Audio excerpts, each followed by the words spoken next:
In lesson 8.3, we talked about different ways or different methods for proving triangles are similar. So today in lesson 8.4, the title is Congruences and Proportions in Similar Triangles. So if you know the triangles are similar, or you can prove the triangles are similar, then you're going to use that information to establish that the rest of the corresponding angles are congruent, or that a specific pair of sides are going to be proportional. So kind of leading us in that direction, if we are given that triangle ABC is similar to triangle DEF, well, conclusions we could draw, again, if we know that they're similar, is that corresponding angles are congruent. So we could state that angle A is congruent to angle D, that angle B, would be congruent to angle E, that angle C would be congruent to angle F. So again, our corresponding angles would be congruent and our corresponding sides would have to be proportional. So the ratio of AB to DE, because again, those two go together, would be the same as the ratio of BC to EF, because again, based on order, those two sides go together. And again, that would be the same as the ratio of AC to DF. Again, maybe I don't want to prove all of them are proportional. Maybe I just want two pairs. But again, if you know they're similar, you know that all three pairs of corresponding angles are congruent and that the corresponding sides all have equal ratios. Okay, so if we take a look at a proof here, so we are given that L is the midpoint of HJ and M is the midpoint of HK. We want to prove that HL to JK, HL times JK equals HJ times LM.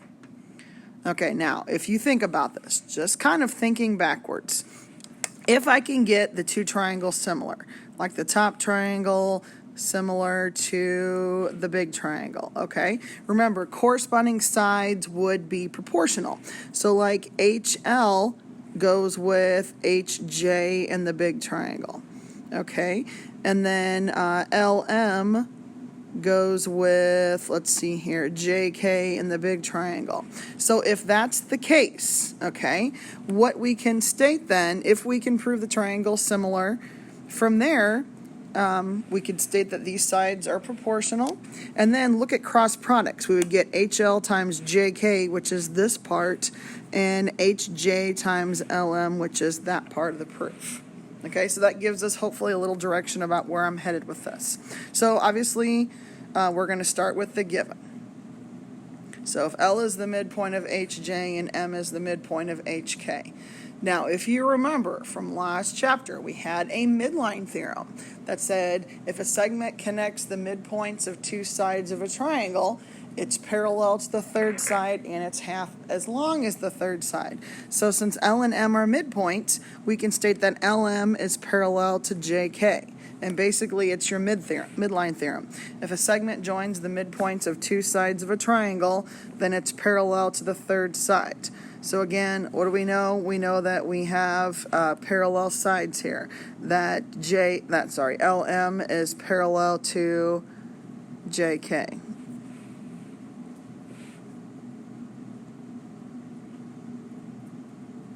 Gotta love technology here. So I'm trying to draw my arrow. There we go. Okay.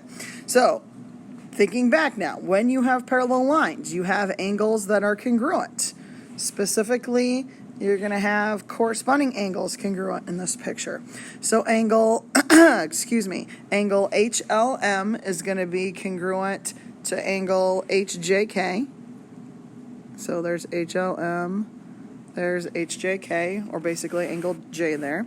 And same thing on the other side, angle HML is going to be congruent to angle K, or angle HKJ, because again, when you have parallel lines, corresponding angles are congruent. So with those two angles, that is enough then to prove that the two triangles are similar. So the top triangle, triangle HLM, is similar to the bottom triangle, triangle HJK, by angle-angle similarity.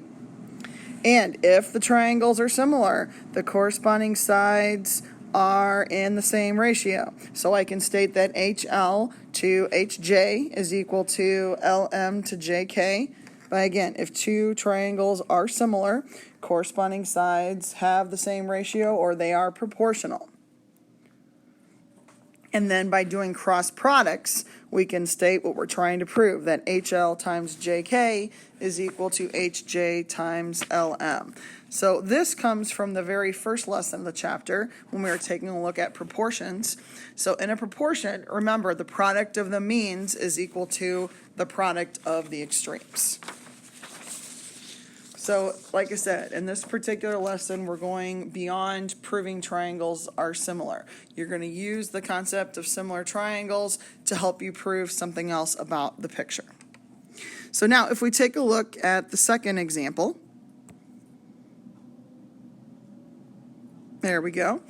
Okay, on this one, we are trying to prove that segment DB to FC is equivalent to the ratio of BE to EC. So again, hopefully by looking at that, you notice we want to prove two triangles are similar. So specifically, if I can get the technology here to work, the two triangles we want to be aiming for, let's just go back up to here and do this way. I apologize. So if I can prove that the only two triangles that are really in the picture, if I can prove that these two triangles are similar, that would help me with my conclusion. Okay, so the way we're going to go about that is we are going to start, let's try that again. We're going to start with our given here. So we know that segment AB is congruent to segment AC. Okay, now, you can put both given first, it's fine. But again, if you know that two sides of the big triangle are congruent, so again, if those two sides are congruent, remember the angles opposite them are congruent. So that's where we get angle B congruent to angle C. And then that's one pair of congruent angles. Okay. Next, we have angle 1 congruent to angle 2 from the given. Now, 1 and 2 are not directly angles of those two triangles, but they are related to some. So angle 1 is related to angle BDE, and angle 2 is related to angle CFE. Again, they are supplementary angles because they form a straight angle. If two angles form a straight angle, they are supplementary, or if the sum of two angles is a straight angle, then they are supplementary. Okay, so since 1 and 2 are congruent, we can state that angle BDE and angle CFE are congruent. If angles are supplementary to congruent angles, then they are congruent. So between angle B being congruent to angle C, and now these two angles are congruent, that's enough to state my two triangles are similar. So triangle BDE is similar to triangle CFE. Again, angle similarity. My two angles come again from angle B and angle C, and angle BDE and angle CFE. So again, if my triangles are similar, the corresponding sides have to have the same ratio. So in the picture, then I have enough to prove that DB to FC is equal to BE to EC. Because again, if two triangles are similar, their corresponding sides are proportional. Okay, so we're going to take a look at some other problems besides just proofs here today. So if we take a look at the last two examples, again, involves similar triangles. It says Sam is 6 foot tall and casts a 9-foot shadow. Jamie's shadow is 8 feet. How tall is Jamie? So again, if we draw a picture, here is Sam. Okay, so Sam is 6 feet tall and he casts a 9-foot shadow. So here's my right triangle here. So Jamie,